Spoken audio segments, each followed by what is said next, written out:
Long before electricity powered homes, factories, and entire cities, human civilization relied on fire, muscle, wind, and water. For centuries, progress was slow and limited by natural forces. The Industrial Revolution began to change that, but it was electricity that truly unlocked the modern world.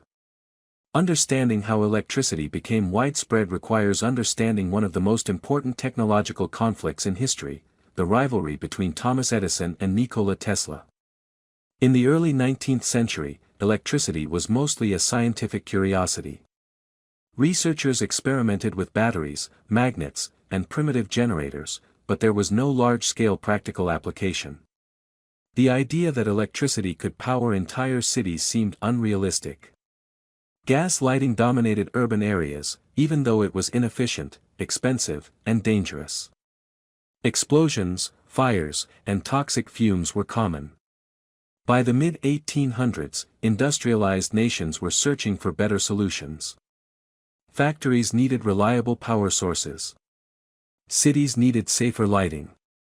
Governments and investors understood that whoever mastered electricity would shape the future economy.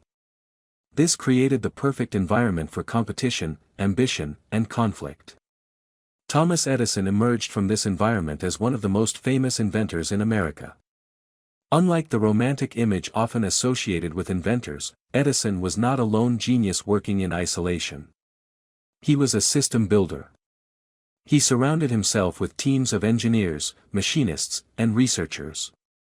His laboratory in Menlo Park functioned almost like an early research corporation. Edison held an extraordinary number of patents. He understood that intellectual property was power. Each patent represented control over technology, profits, and markets. Edison was not just inventing devices, he was building an empire. His most famous invention, the practical incandescent light bulb, made him a household name and attracted powerful financial backers. However, the light bulb alone was not enough. To sell lighting systems, Edison needed a way to deliver electricity safely and reliably. His solution was direct current, or DC. In a DC system, electric current flows in one constant direction. Edison built generators, wiring systems, meters, and switches designed specifically for DC power. In 1882, Edison opened the Pearl Street Power Station in New York City. This was one of the world's first commercial power plants. It supplied electricity to hundreds of customers and proved that electric lighting could replace gas lamps. The project was a major success and marked the beginning of the electrical age. Despite this success, DC power had serious technical limitations. Electricity transmitted through DC lines lost voltage rapidly over distance. To compensate, power stations had to be built close to users. This meant that expanding a DC system across an entire city required enormous infrastructure investments. Edison was aware of these limitations, but his business model depended on them. Localized power stations meant localized control. Customers were tied directly to Edison's system. This allowed him to charge higher prices and maintain monopolistic influence. From a business perspective, DC power made sense. While Edison was building his empire, Nikola Tesla was developing ideas that would challenge it completely. Tesla was born in 1856 in the Austrian Empire. From a young age, he demonstrated exceptional intelligence and an unusual way of thinking. He could visualize machines in precise detail without writing or drawing anything. Tesla studied engineering and physics in Europe. He was fascinated by electricity, magnetism, and rotating magnetic fields. Unlike Edison, who focused on practical devices and incremental improvements, Tesla focused on fundamental principles. He wanted to understand how energy could be transmitted efficiently and elegantly. In the early 1880s, Tesla developed the concept of alternating current. Unlike direct current, AC periodically reverses direction. This simple difference had enormous consequences. Alternating current could be easily transformed to different voltage levels using transformers. High voltage allowed electricity to travel long distances with minimal loss. Low voltage made it safe for homes and businesses. At the time, Tesla's ideas were considered impractical or overly theoretical. Many engineers believed AC was unstable or dangerous. Tesla struggled to find support. Eventually, he decided to move to the United States, believing it was the land of opportunity for inventors. Tesla arrived in New York City in 1884 with little money and few connections. He carried a letter of introduction addressed to Thomas Edison. The letter described Tesla as a remarkable engineer and urged Edison to meet him. Edison agreed to hire Tesla, impressed by his intelligence and European training. Initially, Tesla worked on improving Edison's DC generators. He identified inefficiencies and redesigned components to increase performance. According to Tesla, Edison promised him a substantial financial reward if he succeeded. Tesla completed the task, dramatically improving the machines. When Tesla asked for the promised payment, Edison refused. He reportedly told Tesla that he did not understand American humor. Whether this was a misunderstanding or intentional deception remains debated, but the result was clear. Tesla resigned. This moment marked the beginning of one of the most significant rivalries in technological history. Tesla left Edison's company with bitterness and determination.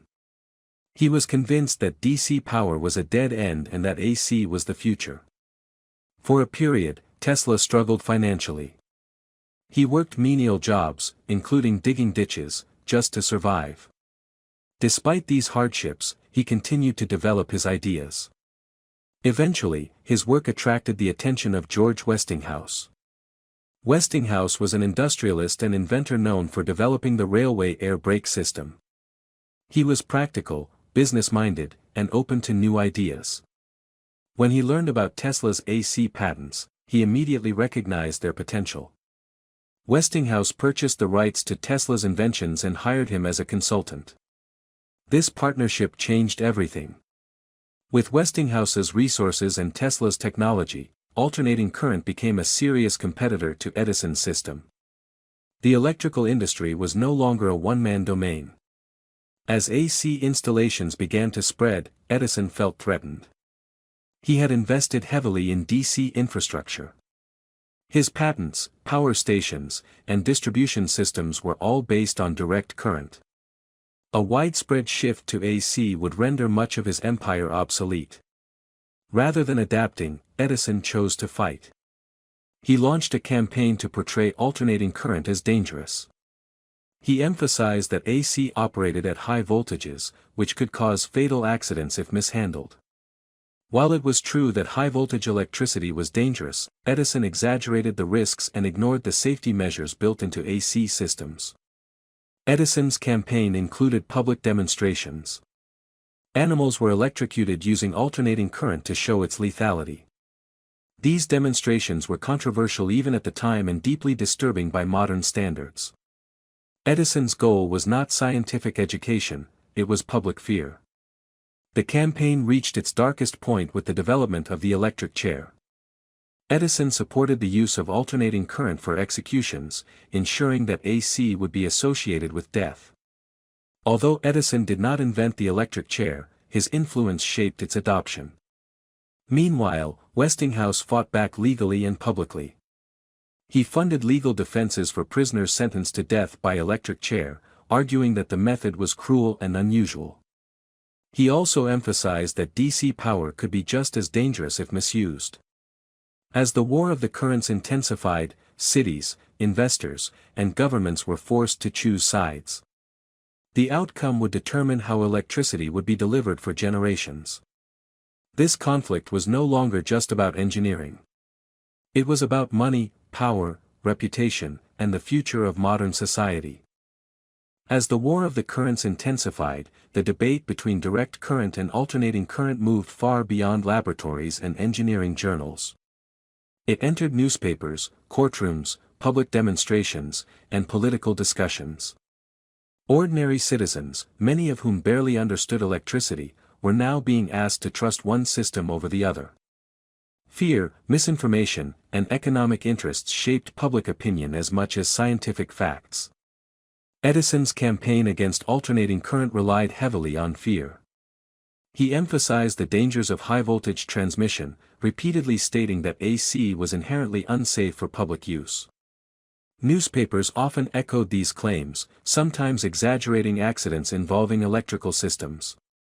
In reality, most early electrical accidents occurred because safety standards were still being developed, regardless of whether the system was AC or DC. Edison understood the power of association. If the public associated AC with death, they would reject it. His demonstrations involving animals were carefully staged and widely reported. Dogs, calves, and even horses were electrocuted using alternating current. These events were meant to shock audiences and create emotional reactions rather than rational analysis. At the same time, Edison continued to expand his DC installations in major cities. He promoted his system as safe, reliable, and proven. Investors who had already committed money to DC infrastructure were naturally inclined to support Edison's position. Changing systems would mean admitting mistakes and losing massive investments. Westinghouse faced enormous pressure. Public fear made it harder to secure contracts for AC installations. Lawsuits and regulatory challenges increased costs. In some cases, local governments considered banning alternating current entirely. The electrical industry stood at a crossroads. Despite these challenges, AC continued to demonstrate its advantages in real-world applications. Factories located far from power stations could be supplied efficiently. Smaller towns could be electrified without building multiple local plants. Engineers increasingly recognized that AC was technically superior for large-scale distribution. The conflict also played out in courtrooms. Patent disputes became a major weapon. Edison held numerous patents related to electrical generation and distribution, and he used them aggressively to block competitors. Westinghouse responded by challenging patents and defending his own rights to Tesla's inventions. Legal battles consumed time and resources but also clarified the boundaries of intellectual property in the emerging electrical industry. One of the most significant turning points in the war came with the planning of the World's Columbian Exposition, held in Chicago in 1893. This event was intended to showcase American innovation and progress. Organizers needed an electrical system capable of powering thousands of lights, exhibits, and attractions across a massive area. Initially, Edison's company submitted a bid to supply electricity using direct current. The cost was extremely high due to the need for multiple power stations and extensive wiring. Westinghouse submitted a competing bid based on alternating current. His proposal was far cheaper and more practical. After careful consideration, the organizers chose Westinghouse. This decision was controversial, but it was driven by economic reality. The exposition provided an unprecedented opportunity to demonstrate AC technology on a grand scale. When the fair opened, the results were undeniable. The entire exposition was illuminated by alternating current. Visitors were amazed by the brightness and reliability of the lighting. Nighttime displays became one of the fair's most popular attractions. Millions of people experienced AC-powered electricity firsthand. This success marked a major shift in public perception. Fear began to fade as people saw that AC could be used safely. Engineers, investors, and city planners took notice. The exposition effectively served as a large-scale proof of concept for alternating current. However, the war was not over. Edison continued to argue that DC had advantages, particularly in safety and simplicity. Some applications, such as electric motors and streetcars, still relied on DC technology. The electrical landscape remained complex, with hybrid systems emerging in some areas. As AC gained momentum, the question shifted from whether it worked to how far it could go. The ultimate test would involve harnessing natural power sources on an unprecedented scale. No project symbolized this challenge more than Niagara Falls. For decades, engineers dreamed of using the immense power of Niagara Falls to generate electricity. The challenge was not generation but transmission. The falls were located far from major cities. Any successful system would need to transmit power over long distances efficiently. Multiple proposals were considered, including mechanical systems using compressed air or direct mechanical transmission. Ultimately, electricity emerged as the most viable option. The debate then centered on which electrical system to use. Edison's DC system struggled to meet the requirements. Transmitting DC power over long distances would result in massive energy losses and require prohibitively expensive infrastructure. Alternating current, on the other hand, was ideally suited for the task. After extensive evaluation, the commission overseeing the Niagara project chose an AC-based system using Tesla's patents. This decision was a significant blow to Edison's position. It represented official recognition that alternating current was the future of large-scale power generation and distribution. Construction of the Niagara Falls Power Station began in the early 1890s. The project involved massive generators, transformers, and transmission lines. Engineers faced numerous technical challenges, including mechanical stresses, electrical stability, and environmental conditions. When the system became operational, it exceeded expectations. Electricity generated at Niagara Falls was transmitted to Buffalo, New York, over a distance of more than 20 miles. Factories and homes received reliable power, proving that long-distance transmission was not only possible but practical. The success of the Niagara project effectively ended the war of the currents. Although DC continued to be used in specific applications, alternating current became the dominant system for power distribution. For Edison, this outcome was a professional defeat, but not a personal ruin. He shifted his focus to other ventures and continued to innovate in different fields. His business interests evolved, and his influence on American industry remained significant. For Tesla, the victory was bittersweet. His ideas had changed the world, but financial success remained elusive. Despite holding critical patents, Tesla struggled to manage money and negotiate favorable business arrangements. His decision to give up royalties to help Westinghouse during financial difficulties cost him a fortune. As the electrical industry stabilized, new challenges emerged. Standardization became essential. Voltage levels, frequencies, and safety regulations needed to be established. Alternating current systems gradually became more uniform, enabling interoperability across regions.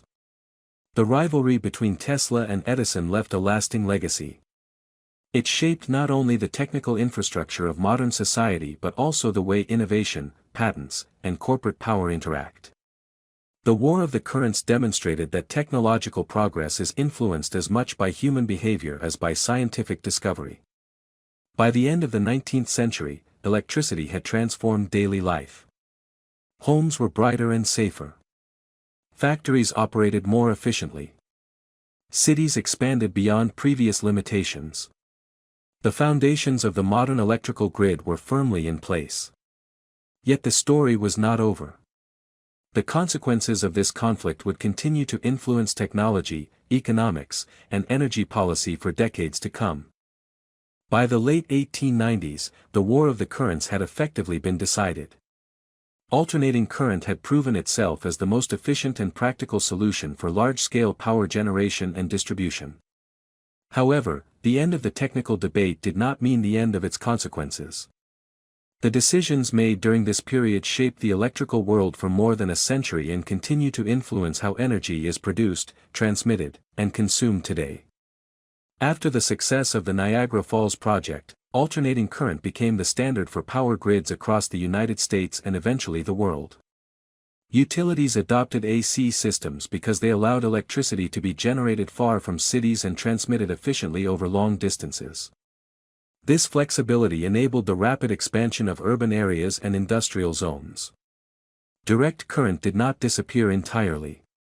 It remained useful in specific applications, such as electric motors, battery-powered devices, and certain transportation systems. However, its role became secondary.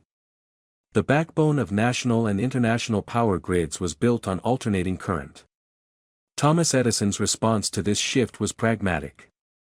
While he continued to defend DC in some contexts, he gradually moved away from the electrical distribution business.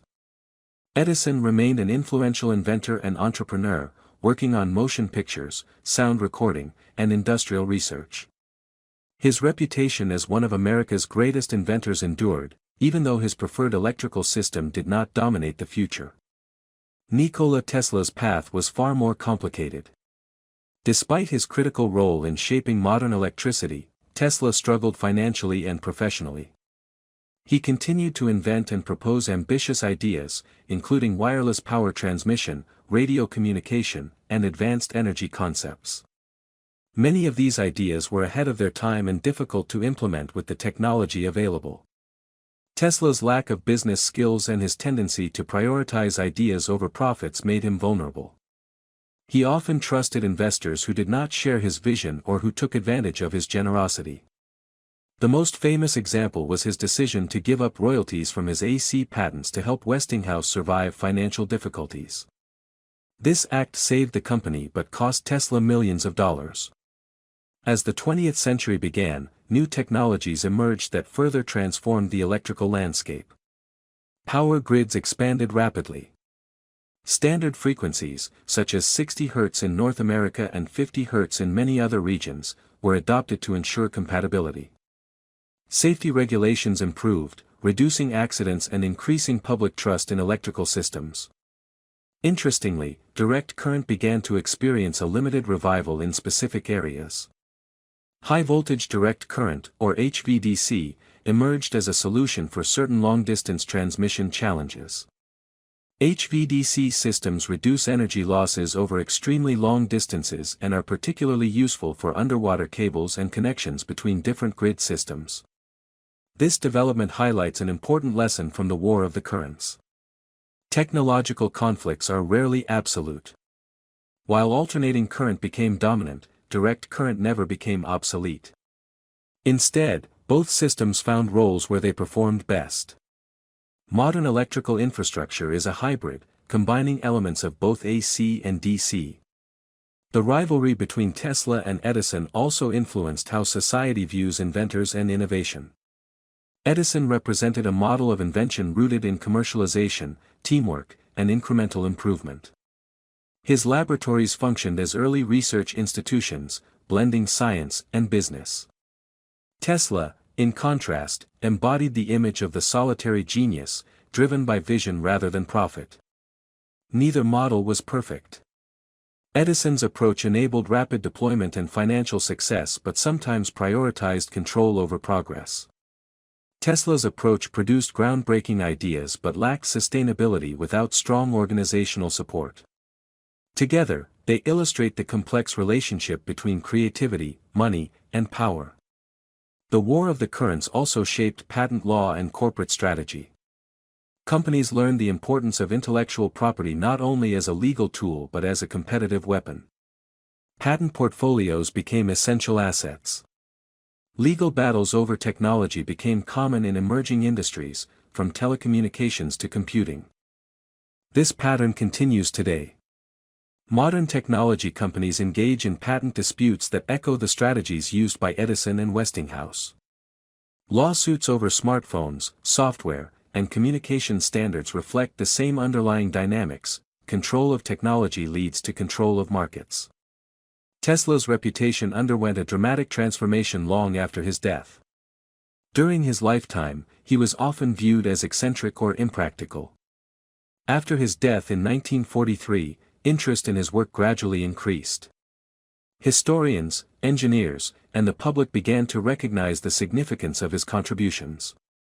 Today, Tesla is celebrated as a visionary who shaped the modern world. His name is associated with innovation, creativity, and futuristic thinking. Companies, schools, and technologies bear his name. This posthumous recognition contrasts sharply with the struggles he faced during his life. Edison's legacy is equally complex. He remains a symbol of American ingenuity and entrepreneurship. His inventions transformed daily life, and his methods influenced industrial research for generations. At the same time, his role in the War of the Currents raises ethical questions about the use of fear, misinformation, and power in technological competition. The story of Tesla and Edison is often simplified into a narrative of good versus evil or genius versus businessman. In reality, both men were products of their time. They operated in a rapidly changing world where technology, capitalism, and public perception collided. Their conflict reflects broader forces that continue to shape innovation. Understanding this history helps explain why modern electrical systems are designed the way they are. It also provides insight into how future energy transitions might unfold. As societies shift toward renewable energy, smart grids, and decentralized power generation, similar debates about efficiency, safety, and control are emerging.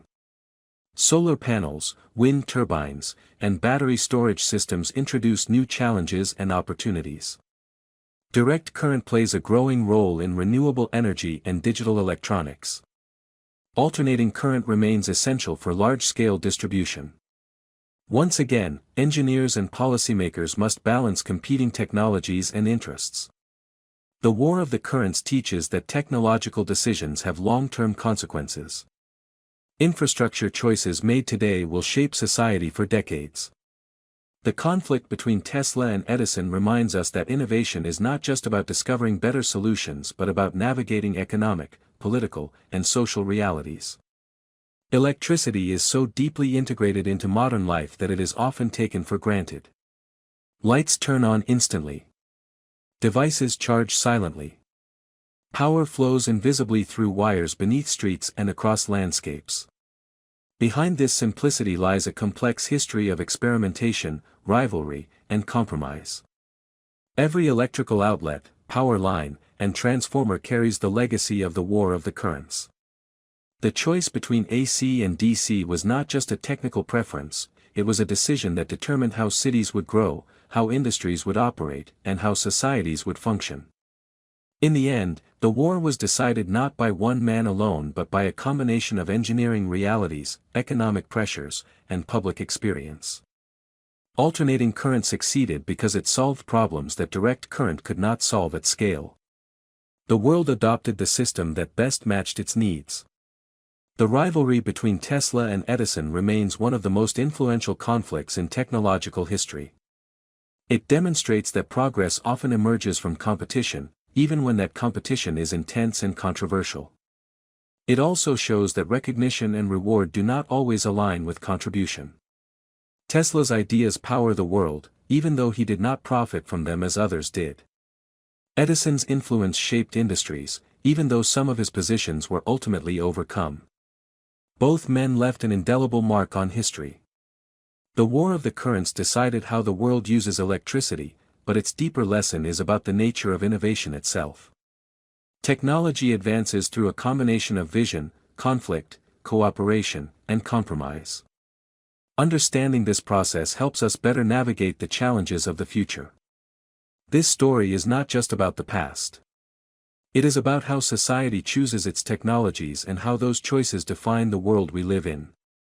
The invisible currents flowing through modern civilization carry with them the legacy of one of the greatest wars of ideas ever fought.